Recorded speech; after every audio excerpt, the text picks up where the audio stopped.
அனைத்து நல்லுள்ளங்களுக்கும் வணக்கம். நான் உங்கள் ரவிக்குமார். தினம் ஒரு தகவல் அடிப்படையில் ஜியோ பாலிடிக்ஸ். இன்றைய ஜியோ பாலிடிக்ஸ் சம்பவம் கொஞ்சம் பெருசாக தான் இருக்குது.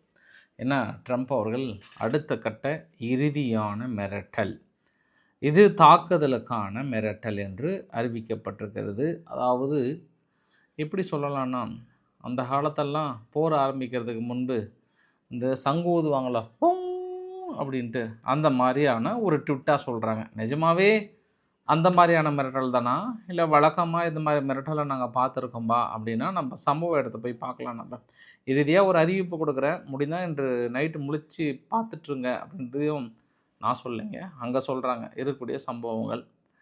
மனுஷன் எங்கள் கெனடா தான் போயிட்டு சீனாக்கிட்ட பேசிட்டு சிரித்து வந்ததுக்கு வயிற்றெரிச்சலில் கபகபான்ட்டு அடுத்தடுத்து கெனடாவே இணைச்சிடலாமான்ற திட்டத்தெல்லாம் இருந்தாங்க.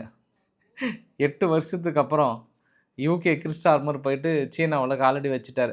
நினச்சி பார்த்தேன், நாளைக்கு என்னெல்லாம் ட்வீட்டில் யூகே திட்டி வரப்போதோ அப்படின்னு நான் இப்போயே நினச்சி பார்த்தேன். நான் சரி வாங்க மக்களை என்ஜாய் பண்ணலாம். மீடிய பதிவுக்குள்ளே நிறைய சம்பவம் காத்திருக்கிறது. கொஞ்சம் பெருசாக தான் இருக்குது. அங்கே ஒரு மனுஷனை டென்ஷன் பண்ணிகிட்டு இருக்காங்க. அவங்கவுங்க ஆளாளுக்கு அங்கங்கே சிரித்து பேசிகிட்டு இருக்காங்க. அதுவும் உலகத்திலே யூகேவும் சீனாவுமா, என்ன ஒரு அதிசயம்! அடடே இவர்களா அப்படின்ற மாதிரி பார்த்துடலாம் நம்ம. ஸோ வீடியோ பதிவுக்குள்ளே போகிறதுக்கு முன்பு நீங்கள் நம்ம சேனலை சப்ஸ்கிரைப் பண்ணலாம். சப்ஸ்கிரைப் பண்ணிட்டாங்க, மறக்காம பெல் பட்டன் கிளிக் பண்ணி ஆல் ஆப்ஷன்ஸ் கொடுங்க. வீடியோக்குள்ளே போகலாம்.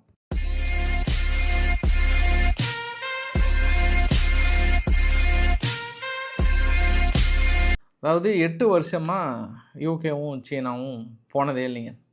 யூகேவும் சீனாவும் பார்த்தீங்கன்னா பரம எதிரிகள், ஆல்மோஸ்ட் நேரடி எதிரிகளே. எப்படி நம்ம உங்ககிட்ட டைரெக்டாக சொல்கிறதுனா, நம்ம இந்தியா பாகிஸ்தான் மாதிரி தான் 2 பேரும் எதிரி நாடுகளாகவே இருப்பாங்க. ஏன்னா யூகே பொறுத்த வரைக்கும் அமெரிக்காவோட நெருங்கிய தொடர்பில் இருப்பாங்க. அண்ணன் தம்பியாக பங்காளிங்களாக இருக்கக்கூடியவர்கள். ஸோ எப்போவுமே அமெரிக்காவுக்கு ஒரு நாடு எதிரின்னா அது யூகேவுக்கும் எதிரியாகவே பாவிப்பாங்க. ஒரு சின்ன எக்ஸாம்பிள் சொல்கிறேன் நான். சீனானுடைய ஃபோனை முழுமையாக யூகேவுக்குள்ளே தடை விதித்தாங்க.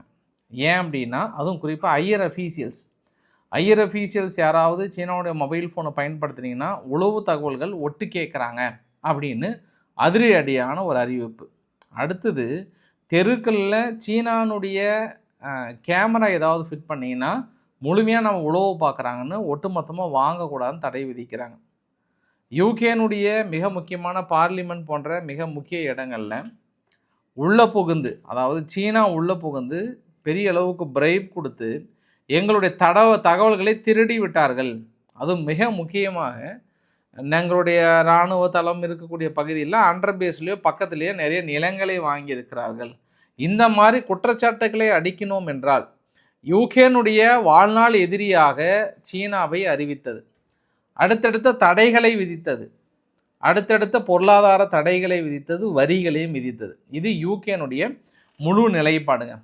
நாங்கள் அதுவும் கிறிஸ்டார்மர் அவர்கள் வந்த புதுசில் வந்து சொன்னார், யார்கிட்ட போய் சீனாக்கிட்ட பேசுகிறது, நாங்களா சீனாக்கிட்டையாவது நாங்களாவதுன்ற மாதிரி என்னென்ன சீனாவை எதிரியாக பாவிக்க முடியுமோ அத்தனை தடைகள். அதாவது யூகே அமெரிக்கா கூட இந்த அளவுக்கு போடலப்பா, யூகே வந்து அந்த அளவுக்கு போட்டாங்க. நான் ஏன் இவ்வளோ பில்டப்பாக சொல்கிறேன் அப்படின்னா, நீங்கள் அதாவது நம்ம ஒரு சம்பவம் போகிறதுக்கு முன்பு அந்த சம்பவத்துக்கான காரணங்களை விளக்குவது சாலச்சிறந்தது. அந்த மாதிரி வாழ்நாள் எதிரியாக, அதுவும் குறிப்பாக சமீபத்தில் வந்து யூகே வந்து ஏன் சீனாவை ரொம்ப கடுமையாக விமர்சனம் பண்ணுறாங்க அப்படின்னா, அங்கே சீனானுடைய பெரிய அளவுக்கு பேர் பார்ட்ஸ் தான் வந்து உக்ரைன் தாக்குதல் நடத்துவதற்கு ரஷ்யா உதவி செய்கிறாங்க. அதனால் ரஷ்யா வந்து தொடர்ந்து தாக்குதல் நடத்துவதற்கான முழு காரணமே சீனா தான் சொல்லிட்டு சீனாவில் இருக்கக்கூடிய 150 நிறுவனங்கள் மீது பொருளாதார தடையை விதித்தது யூகே. அப்போ நீங்கள் சூழ்நிலையை புரிஞ்சுக்கலாம். நீங்கள் இத்தனை நாள் இவ்வளோ வெறிப்பிடித்த வேங்கையாக இருந்த அவர்கள் இன்று காலடியை வைத்து விட்டார்கள். யார்? கிறிஸ்டார்மர் அவர்கள் காலடியை வைத்து விட்டார். குறிப்பு என்ன தெரியுமா? அவர் சிங்கிள் ஆளாக போகல, கூட வந்து HSBC, GSK, அப்புறம் ஜாகுவார் லேண்ட் ரோவர், ஏர்பஸ், இன்னும் அதர்ஸ் மற்றும் 60 டாப் எக்ஸிக்யூட்டிவ்ஸ் அவரோட சேர்ந்து பெய்ஜிங்கில் போயிட்டு இறங்குறாங்க. இந்த பெய்ஜிங்கில் போயிட்டு இறங்கும் போது நேரடியாகவே இந்த பேச்சுவார்த்தையை நம்ம பார்க்கலாம். அப்போ நம்ம என்ன இந்த உலகத்துக்கு உணர்த்த வராங்க அப்படின்னாங்கன்னா, அமெரிக்கா இத்தனை நாள் உங்களையே நம்பி இருந்தோம், நீங்கள் சொல்கிற ஆள்லாம் பார்த்து அவங்கள பார்த்து சிரினா நாங்கள் சிரித்தோம், அவங்கள பார்த்து அடினா நாங்கள் அடித்தோம், நீங்கள் சொல்கிறதெல்லாம் செஞ்சோம். ஆனால் நீங்கள் எங்களையே எதிரியாக்கி நிற்கும்போது நாங்கள் ஏன் அவரை எதிரியாக்கணும்? போய் நான் அவங்களோட ஒன்று சேரோன்றாங்க. இது யார் கற்றுக் கொடுத்த பாடம் இது அப்படின்னா, ஃபஸ்ட்டு கெனடா வந்து கற்றுக் கொடுக்குறாங்க. கெனடா கற்றுக் கொடுக்கல பாஸ், இது நான் சும்மா ஒரு ஃப்ளோவில் வருது. எல்லாருமே வேறு வழி இல்லை. இப்போ ஐரோப்பா இந்தியாவுக்கான ஒப்பந்தத்தை நம்ம எப்படி பார்க்க முடியுது? அதே ஐரோப்பா இந்தியாவை எந்த அளவுக்கு எகத்தாளமாக பார்த்தாங்கன்றது நம்மளுக்கு தெரியுதானே? வரலாறு சொல்லுகிறது அல்லவா? வரலாற்றை புரட்டி பார்த்தால் இதே ஐரோப்பா எத்தனை தடைகளை இந்தியா மீது விதித்தது, இந்தியாவை எப்படியெல்லாம் ஏளனம் செய்தது. அதுவும் அவங்க ஐரோப்பா நாடுகள்லாம் ஒன்று சேர்ந்து ஒரு ஃபைட்டர் ஜெட் தயாரிக்கிறாங்க.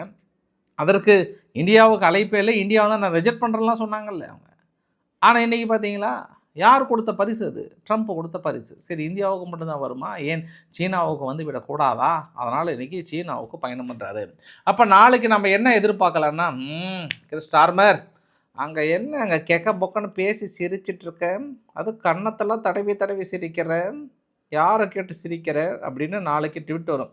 என்னையை அங்கே டேடின்னு சொல்லிவிட்டு அங்கே பக்கத்தில் யாரை போய் டேடின்னு கூப்பிட்றேன், யார் அந்த ஜிஜிபிங்க டேடி உனக்கு அப்படின்னு ட்விட்டாக போட்டு தள்ளுவார். பொறுத்து இருந்து பார்க்கலாம். சரி, இதுதான் பாவம். கிளிக்கு ரெக்கம் முளைத்துடுத்தோ, அது பறந்து போயிடுத்தோ. யார்? நான் வந்து யூகேவை சொல்கிறேன் நான். பாவம் அமெரிக்கா பல தடைகளை நீக்கி சிரியாவை சொல்கிறேன் நான். சிரியானுடைய அகமத் அல் சஹாரா அவர்கள், அப்புறம் ஐரோப்பா நாடுகள் பல தடைகளை விதித்து ஒரு சுதந்திர பறவையாக ஒரு பறந்து விரிந்த ஒரு சிரியாவை உருவாக்கி விட்டார். சிரியாவில் இருக்கக்கூடிய அமெரிக்காவுடைய படைகளையே காலி பண்ணிட்டார். அங்கே இருக்கக்கூடிய குர்திஸ் ரீஜியன்லாம் வந்து முதுகில் குத்தியது அமெரிக்கா, சிரியாவுடன் இணைந்து எங்களை முதுகில் குத்தியது அமெரிக்கான்ற மாதிரிலாம் கடுமையான விமர்சனம். இந்த மாதிரியான விமர்சனம் பார்க்கல. ஈவன் ஈராக்கில் கூட தனது நிலைகளை அவங்களால வந்து வெக்கேட் பண்ண முடியல, வேறு எங்கேயுமே பண்ண முடியல. ஆனால் சிரியாவிலேருந்து துரத்துன்னு துரத்திட்டாங்க. அந்த அளவுக்கு வந்து மிகப்பெரிய அளவுக்கு பண்ணாங்க. சரி, மனுஷன் அவங்களாம் வெளியேற்றினாங்களே, இப்போ போயிட்டு மாஸ்கோவில் இறங்கியிருக்கிறார். எங்கே? ரஷ்யாக்கிட்ட போய் காலடி வைத்திருக்கிறார்.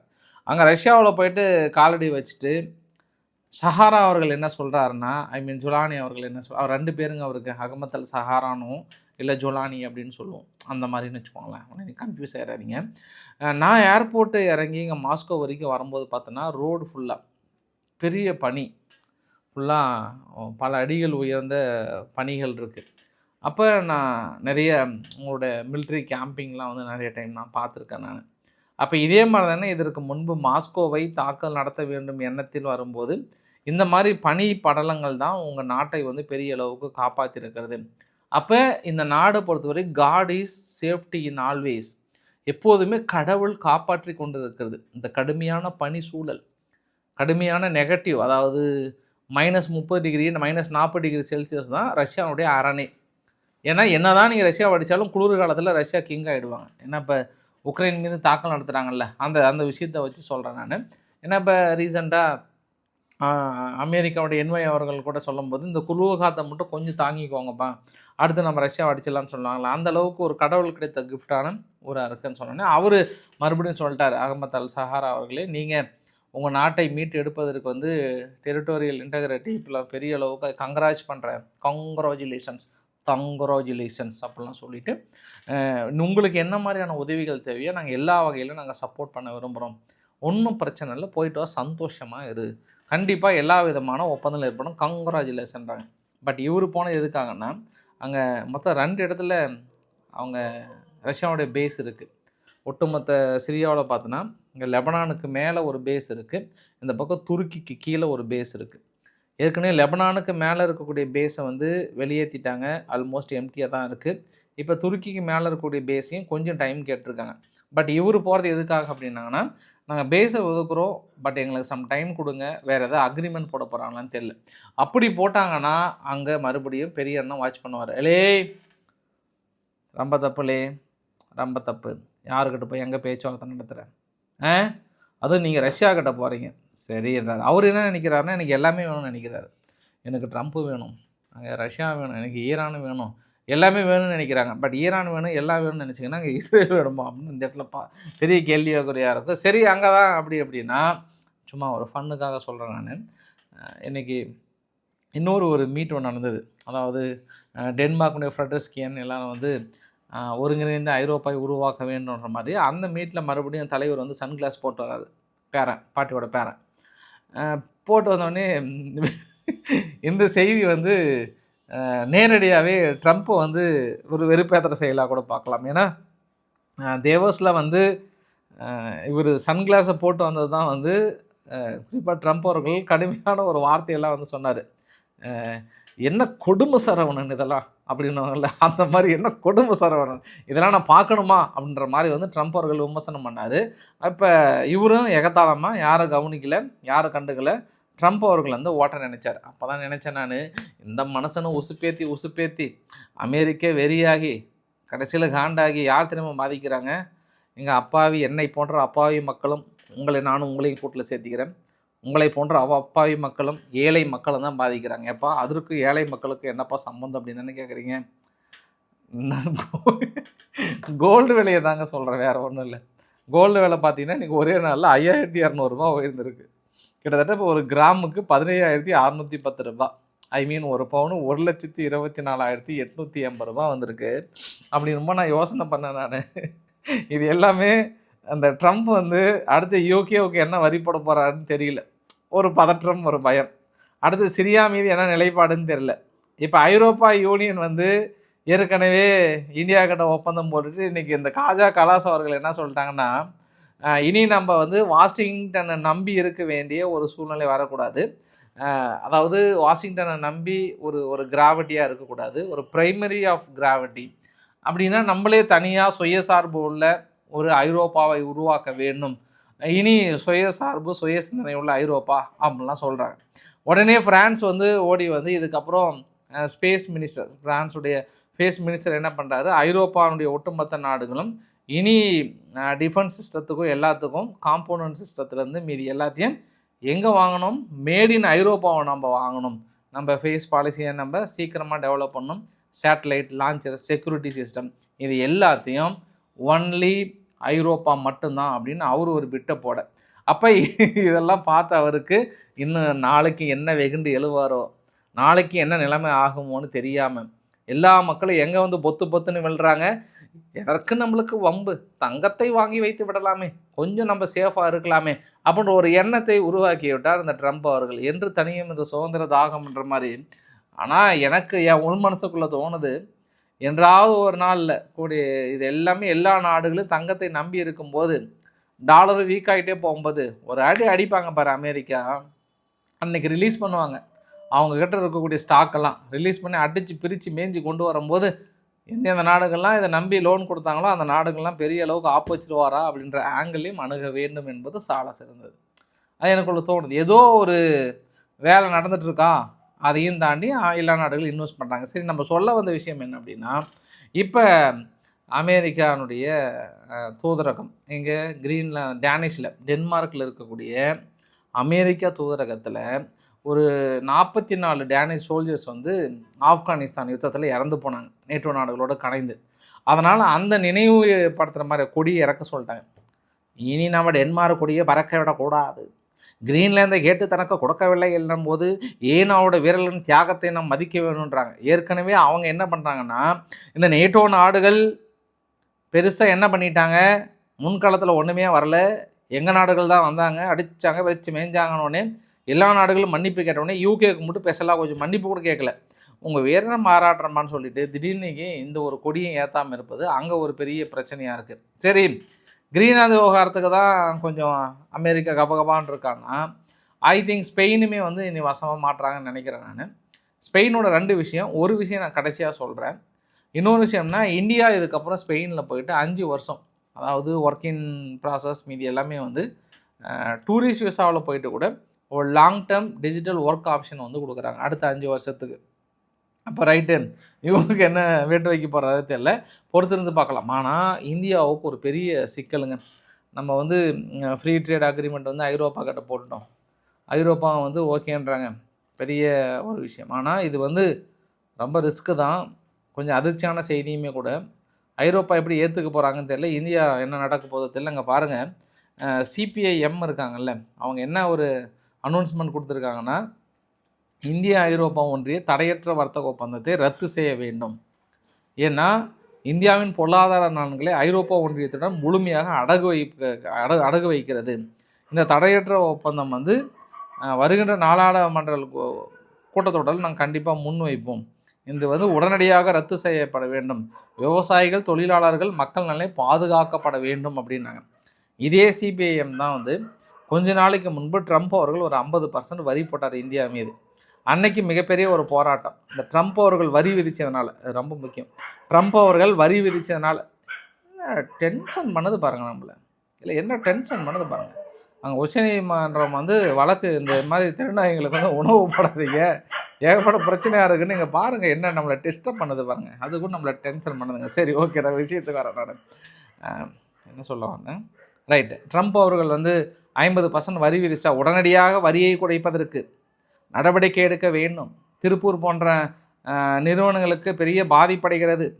உடனடியாக நிவாரண உதவிகளை கொடுக்க வேண்டும். வரியை குறைப்பதற்கு உடனடியாக அமெரிக்காவிடம் பேச வேண்டும். இல்லை அமெரிக்காவிடம் அடிப்பணிந்து விட்டதெல்லாம் பயங்கரமாக போராட்டம் பண்ணாங்க. அதே திருப்பூருக்கு இன்றைக்கி பெரிய ப்ளஸ் பாயிண்ட் தான். ஐரோப்பா கூட ஒப்பந்தம் போடும்போது பெரிய அளவுக்கு நம்ம ஏற்றுமதியினுடைய ஆயத்த ஆடைகளை நம்ம பண்ணுறதுனால இனி பங்களாதேஷ் அடி வாங்க போது நம்ம பெரிய அளவுக்கு வரப்போகிறோம். ஆனால் இப்போ இந்த ஒப்பந்தம் இது ஐரோப்பாக்காரங்க காதலை கேட்டால் என்ன நினைப்பாங்க? இல்லை நம்ம தாய்க்கழிவு யார், ஐரோப்பாவோட தாய்க்கழிவு இப்போ இந்தியாவோட தாய்க்கழிவாக மாறிட்டாங்களே, அவங்க என்ன நினைப்பாங்கன்னு தெரியல.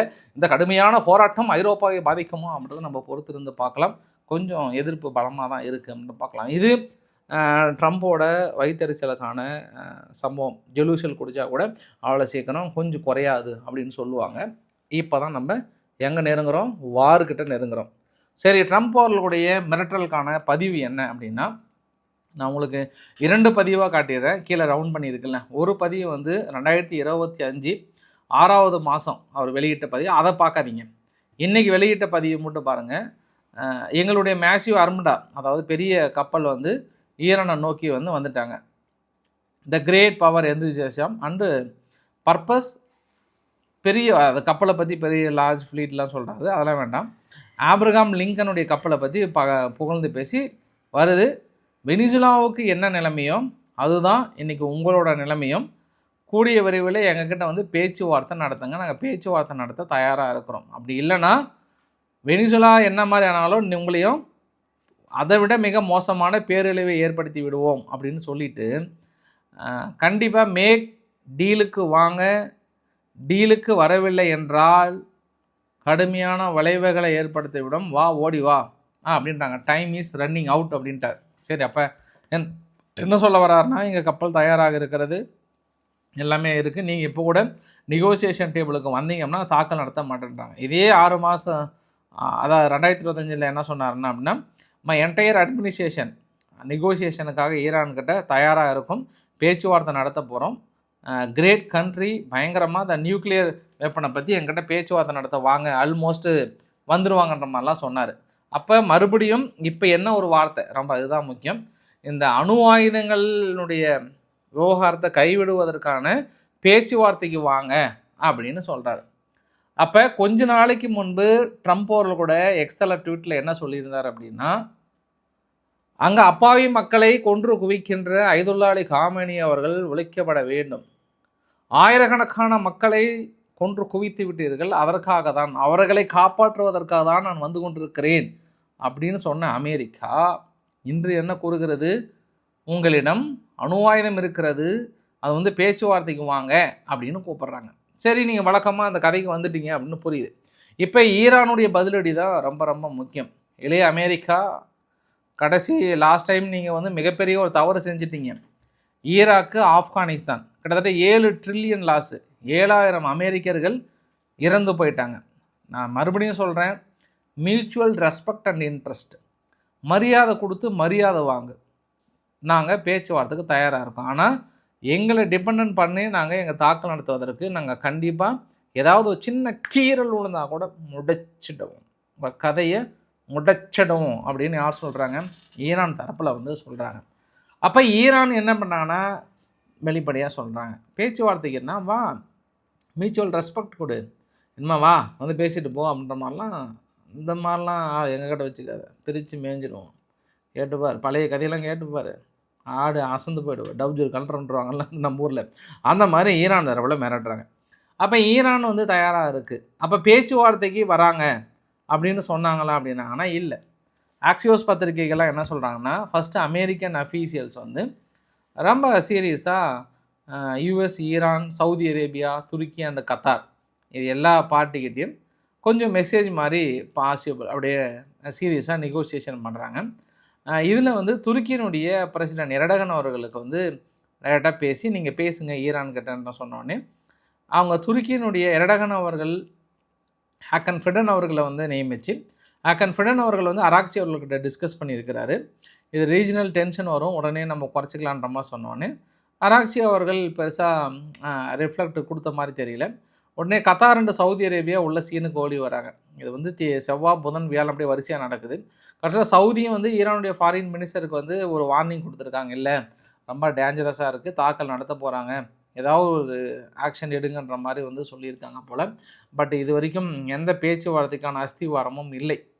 அவங்க அடுத்தடுத்து சொல்கிறாங்க. ஏன்னா இன்றைக்கி ஹாக்கன் ஃபிடன் அவர்கள் ஒரு வார்த்தை சொன்னார், ஈரான் மீது தாக்கல் நடத்துவது வந்து ரொம்ப ராங்காக முடிஞ்சிடும், இந்த ரீஜனல் வந்து ரொம்ப மோசமான ஒரு சூழ்நிலைக்கு உள்ளாக்கப்படும், அதனால் நான் ரொம்ப க்ளோஸாக வாட்ச் பண்ணிகிட்ருக்கேன், கொஞ்சம் நியூக்ளியர் ப்ரோக்ராம் இது எல்லாத்தையும் வந்து பேச்சுவார்த்தை நடத்துகிறாங்கன்னா பரவாயில்ல, நான் அமெரிக்காவுடைய ஃப்ரெண்ட்ஸுக்கிட்டே பேச்சுவார்த்தை நடத்திட்டு இருக்காங்கன்னா. ஸோ கடைசி நேரத்தில் துருக்கி பெரிய அளவுக்கு இந்த தாக்கலை நிறுத்துவதற்காக ட்ரை பண்ணுறாங்க. இப்போ ஈரான் பேச்சுவார்த்தைக்கு வந்து நாங்கள் நியூக்ளியர் டீல் வந்து உள்ளே கொண்டு வந்து நீங்கள் விசிட் பண்ணுற மாதிரி, உங்கள் டீம் விசிட் பண்ணுற மாதிரி ஃபுல்லாக உங்கள்கிட்ட ஒப்படைக்கிறன்ற மாதிரி சொல்லிட்டாங்கன்னா, அப்போ ஈரான் போராட்டத்தின் மீது நடத்தப்பட்ட தாக்குதலாம் நியாயமாக்கப்படும். அப்போ அந்தந்த சூழ்நிலையில் அந்தந்த காரணங்களை வைத்து தான் நாட்டின் மீது விமர்சனமான இன்னொரு கேள்வி வச்சுக்கலாம் நம்ம. ஸோ இதில் நம்ம இன்னொன்று என்ன வச்சுக்கலாம்னா, இப்போ ஆப்ரஹாம் டேங்க் மட்டும் வரல, இப்போ அடுத்து இன்னொரு கப்பல் வந்து புஷ் கப்பல் வருது. 2 கப்பலும் நெருங்கி கொண்டிருக்கிறது சம்பவ இடத்திற்கு. USS George H.W. Bush towards to Iran. இது 2ம் சம்பவம் பெருசாக இருக்குது. ஈரானுடைய ட்ரோன் வந்து ஆப்ரஹாம் லிங்கனை தனிப்பட்ட முறையில் வாட்ச் பண்ணுவதற்காக ஷாஹித் 1x9 வேரியண்ட் அந்த இடத்துல தொடர்ந்து ஈரானுடைய ISR ட்ரோன் வந்து உளவு வேலை பார்த்து கொண்டிருக்கிறது. ஐரோப்பாவிலிருந்து மிடில் ஈஸ்ட்டுக்கு, குறிப்பாக அமெரிக்காவுடைய நிலைகள் அருகாமையில் இருக்கக்கூடிய மிக முக்கிய அதிகாரிகள், முக்கிய நபர்களை எல்லாம் தனி விமானத்தின் மூலமாக அவசரமாக அவங்க நாட்டிற்கு அழைத்து செல்கிறது. எப்போவுமே ஒரு தாக்கல் நடத்துவதற்கான இந்த சங்கு ஊதுவாங்கன்னு ஆரம்பத்தில் சொன்னேன் இல்லையா, நிறைய பேர் நக்கலாக நினச்சிருப்பீங்க. அதற்கான அறிகுறியே இதுதான். என்ன தெரியுங்களா, நீங்கள் அமெரிக்கானுடைய ஏர்ஃபோர்ஸ் E-11A, அதாவது BLK WF-01 அப்படின்னு சொல்லுவாங்க. இது அப்படியே மத்திய தரைக்கடல் வழியாக இன்றைக்கி வந்து சம்பவ இடத்துக்கு வந்து சேருது. இதனுடைய வேலை என்ன அப்படின்னா, communication relay, airborne communication relay, அதாவது aircraft, ship, drone, ground forces எல்லாத்துக்கும் தேவையான ரேடியோ சிக்னல், டேட்டா நெட்வொர்க் எல்லாமே ரொம்ப உயர்ந்து, அதாவது உயர்ந்த ஹை ஆட்டிடியூடில் பறந்தாலும் இவங்களுக்கான clear signal, real time voice, data sharing, direct communication எல்லாமே வந்து தெளிவாக கிடைக்கும். வைஃபை இன் த ஸ்கை அப்படின்னு சொல்லுவாங்க. இது நார்மலாகவே அமெரிக்கா வந்து தாக்கல் நடத்துறதுக்கு முன்பு வந்து இந்த மாதிரி இதே மாதிரி தான், இதற்கு முன்பும் தாக்கல் நடத்துவதற்கு முன்பு இந்த சங்கு ஊதுன மாதிரி தான் இது வந்து காட் மாதிரி அவங்களுக்கு. இது இல்லைன்னா நடத்த மாட்டாங்க அவங்க. அப்போ எல்லாத்தையும் கனெக்ட் பண்ணக்கூடிய ஒரு வைஃபை சிஸ்டத்தை கொண்டு வந்து ஹை ஆட்டிடியூடில் பறக்க ட்ரை பண்ணுறாங்க. மேபி இதை வந்து அவங்க பயிற்சியே எடுத்தாங்கன்னா கூட மேபி ரொம்ப நெருங்கிட்டாங்க, ரொம்ப நெருங்கி கொண்டிருக்கிறது. தாக்குதலுக்கான சமிக்கைகள் நெருங்கி கொண்டிருக்கிறது. இந்த வரைபடத்தில் பார்த்த மாதிரி தான் மேபி ஜோர்டன்லேருந்து தாக்குதலும், இந்த பக்கம் வந்து ஏற்கனவே தியோடர் ரூஸ்வெல்ட் வந்து ரெட்சி கடல் பகுதியில் இருக்குது, அங்கேருந்து தாக்கல் நடத்தலாம். யூஎஸ்எஸ் ஆப்ரஹாம் லிங்கன் இருக்குல்ல, அங்கேருந்தும் நடத்தலாம். டியாஜோ கார்சியா இருக்கு இல்லையா, அந்த இடத்துலையும் நடத்தலாம். பதில் கத்தார் இந்த இடத்துலாம் பார்த்தோன்னா அவங்க தடுப்பு சாதனங்களும் ரீஃபியூல் ஏர்க்ராஃப்ட்டும் வைத்திருக்காங்க. ஸோ இது எந்த மூலையிலிருந்து எங்கே தாக்கல் நடத்த போகிறாங்க அப்படின்னு வெயிட் அண்ட் சி வாட்ச். ஏன்னா ரெய்சா பலாவி அவர்கள் என்ன சொல்கிறாருன்னா, கூடிய விரைவில் இந்த கிரிமினல் ரீஜியன் வெளியேறி நம்ம நாட்டை சுதந்திர பாதைக்கு கொண்டு செல்வோம் அப்படின்ற மாதிரிலாம் வந்து பயங்கரமாக சூழ் வைத்திருக்கிறார் என்பதும் ஒரு கூடுதல் தகவலாக சொல்ல முடியும். ஸோ நாட்கள் மட்டும் இல்லை, நேரங்களும் நொடிகளும் எண்ணப்பட்டு கொண்டிருக்கிறது. எப்பொழுது தாக்குதல் நடத்துவார்கள் என்ற பரபரப்பையும் பதற்றத்தையும் அமெரிக்கா இறுதி நேரத்தில் கிளப்பி இருக்கிறது. மேபி இதை சம்டைம் ஹோல்ட் பண்ணுவாங்க, பரபரப்பாக கிளப்பி வருமா வராதா அப்படின்னு மக்கள் அப்படி ஏங்கி இருக்கும்போது கடைசியில் எல்லாரும் அசந்து தூங்கும் போது போட்டுருவாங்க, 2 டப்புன்னு போடுவாங்க. அந்த மாதிரி இருக்கலாம். ஸோ பார்க்கலாம். ட்ரம்ப் அவர்களை யாராலையும் ப்ரிடிக்ட் பண்ண முடியாது. அவங்க மனைவி கூட அவரை ப்ரிடிக்ட் பண்ணுறது ரொம்ப கஷ்டம்னுட்டாங்க. அதனால் இதை கொஞ்சம் நம்ம வெயிட் பண்ணி தான் நம்ம பார்த்தாகணும். நம்ம ஃபைனலாக அந்த வீடியோவோட நிறைவு பகுதியில் இங்கே பேச்சுவார்த்தை அபுதாபியில் வந்து நடந்தது இல்லையா, முதல் ரவுண்டு பேச்சுவார்த்தை, ரஷ்யா முத்தரப்பு பேச்சுவார்த்தை. ரஷ்யா, அங்கே உக்ரைன், அமெரிக்கா, இந்த இடத்துல ஐரோப்பாவை கழட்டி விட்டாங்க. ஐரோப்பா அதுக்கே மன வருத்தம் தான். அதனால் டீ, பிஸ்கெட்டு, பன்னெல்லாம் கொடுத்து சாப்பிட்டு டயர்டாகிட்டு உடம்பு சூடாகிடுச்சு. அதனால் சாப்பிட்ட சாப்பாட்டு கொஞ்சம் கேப் விட்டுட்டு அடுத்து 1ஆந்தேதி வந்து கூப்பிட்டுக்கலாம், கிளம்பலாம் அப்படின்னு சொல்லிட்டு கிளம்பி போயிட்டாங்க. அதற்கு மாஸ்கோ தரப்பில் என்ன சொல்லிட்டாங்கன்னா, வேணால் 1ஆந்தேதி மீட்டிங் வாங்கலேன், ரஷ்யாவுக்கு வாங்கலேன், நல்லா உங்களுக்கு அரேஞ்ச் பண்ணி கொடுக்குறேன்.